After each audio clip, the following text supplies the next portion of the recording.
El Señor esté con ustedes. Del Santo Evangelio según San Mateo.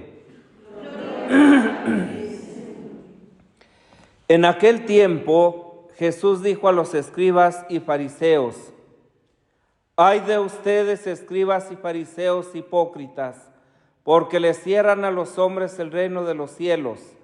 Ni entran ustedes ni dejan pasar a los que quieren entrar. Ay de ustedes, escribas y fariseos hipócritas, que recorren mar y tierra para ganar un adepto, y cuando lo consiguen lo hacen todavía más digno de condenación que ustedes mismos. Ay de ustedes, guías ciegos, que enseñan que jurar por el templo no obliga, pero que jurar por el oro del templo sí obliga. Insensatos y ciegos, ¿qué es más importante, el oro o el templo, que santifica al oro? También enseñan ustedes que jurar por el altar no obliga, pero que jurar por la ofrenda que está sobre él sí obliga. Ciegos, ¿qué es más importante, la ofrenda o el altar, que santifica a la ofrenda? Quien jura pues por el altar, jura por él y por todo lo que está sobre él. Quien jura por el templo, jura por él y por aquel que lo habita. Y quien jura por el cielo, jura por el trono de Dios y por aquel que está sentado en él». Palabra del Señor. Hemos comenzado la primera carta del apóstol San Pablo a los cristianos de Tesalónica. Con mucha posibilidad es el documento más antiguo del cristianismo y que empieza a brotar de lo más profundo del corazón de Pablo de manera sencilla, ¿verdad? Pues precisamente para hacer conciencia del camino que esta comunidad ha venido trazando, alejándose de los ídolos, alejándose de las infidelidades, alejándose pues de todo aquello que es fruto de la carne y encaminándose a conocer al verdadero Dios. Y al mismo tiempo hablándoles del final de los tiempos, ¿sí? De la parusía, de la segunda venida. Ya sabemos que la mentalidad de Pablo en este tiempo, como también la de los apóstoles, ¿verdad? Pues era la venida inminente, inmediata. Tenemos que estar atentos, tenemos que estar despiertos, tenemos que estar preparados, porque en cualquier momento va a irrumpir el reino de Dios y entonces, ¿verdad? Pues en ese momento ese reino va a ser de cada uno de nosotros sujetos del mismo.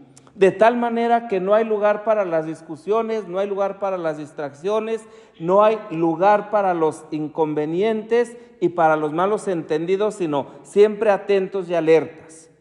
Y esto es lo que hace precisamente que las comunidades se vayan manteniendo. Sin embargo, pues pasa un día, pasan 2, pasan 3, pasa un año, pasan 10, pasan 1000 y 2000 y no llega. Y sin embargo sí llega. El problema es que nosotros entendemos precisamente esta venida y esta llegada, ¿verdad?, como una llegada física, inminente, de la cual nadie sabe ni el día ni la hora, lo dice el mismo Jesús. Pero, ¿verdad?, también lo dice la Iglesia, hay otras formas de cómo Dios y cómo Jesús viene a nosotros, a través de los acontecimientos, a través de las personas, a través de los sacramentos, a través de la Iglesia. Y entonces nuestra atención ha de estar ciertamente tan centrada y concentrada en esas pequeñas venidas, que cada venida sea una irrupción del reino en nosotros, y tengamos la certeza que Dios nos acompaña y que Dios está con nosotros. Y desde esta perspectiva nosotros podemos dar un salto al Evangelio, donde podemos reconocer precisamente la presencia de Dios y la divinidad de Dios que nos ilumina. Jesús habla con mucha dureza a los escribas y fariseos. No es que los escribas y fariseos fueran todos malos y todos estuvieran en contra de Jesús y todos fueran unos falsos, unos hipócritas. No, pero recordemos que Mateo está escribiendo para los hebreos. Y entonces, ¿verdad?, al escribir para ellos, precisamente les está diciendo que todo lo que ellos hacen desde su cultura, desde su religión que está muriendo, es algo bueno, pero que hay que atreverse a dar un segundo paso. Y ese segundo paso es la libertad. No vivir en la casuística, no depender de la ley, sino ser auténticamente libres en cuanto a la aceptación del Mesías, al conocimiento de Cristo y con él al conocimiento de Dios.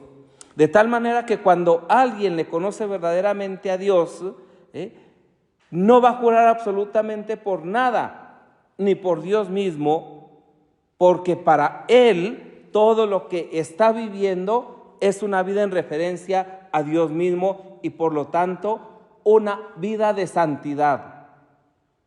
Por eso Jesús les llama guías ciegos, porque están ensimismados, ¿sí?, en la práctica de la ley, en la casuística de su religión, y van llevando a otros, inclusive a esos otros, ¿verdad?, pues les hacen entrar en esta casuística, en esta ley, que es luego imposible que les permitan ser libres.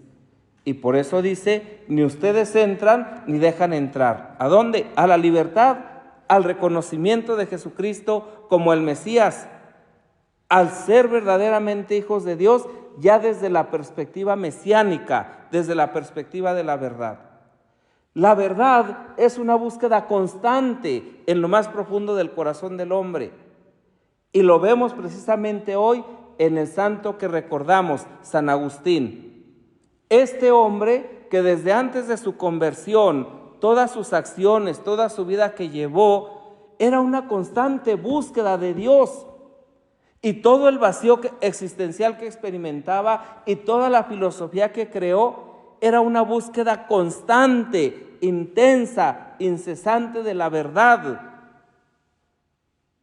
Pero Agustín buscaba todo eso fuera de él.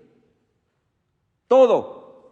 O sea, su búsqueda era constante, pero siempre se alejaba cada vez más y cada vez más y cada vez más de esa verdad, porque se alejaba de él, se alejaba de su verdad, se alejaba de su corazón, se alejaba de su vida. Y entonces él creía que con esa búsqueda afuera podía llenar ese vacío existencial que experimentaba. Y no, cuanto más le buscaba, más lejos y más vacío, más hueco, más fofo se descubría. Y cuando por gracia de Dios y la intercesión de su madre, Agustín vuelca la mirada hacia adentro, literalmente, hacia adentro. Quien ha tenido la oportunidad de que les aburra cuando les dirijo ejercicios, ¿verdad?, pues les hablo mucho de esto, de vernos hacia adentro, ¿sí?, de darnos verdaderamente la oportunidad de de voltear la mirada, ¿verdad? Y empezar a desmenuzar todo lo que hay ahí en el fondo del corazón donde se fragúan todas las cosas.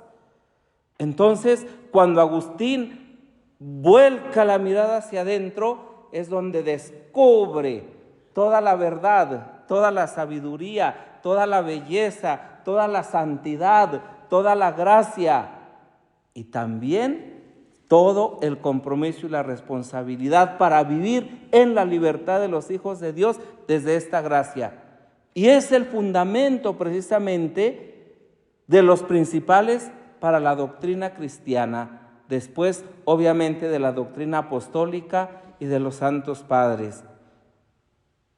Darnos cuenta cómo Dios está dentro de nosotros nos obliga no a jurar ni por el templo, ni por el altar, ni por la ofrenda, ni por el pasado, ni por el presente, ni por el futuro, ni por nadie, sino estar simple y sencillamente en su presencia. Adorarle, sí, reconocerle en el templo, en el altar, en la ofrenda, en el hermano y dentro de nosotros mismos. Y esto es lo que nos hace desplegarnos para una vida de santidad.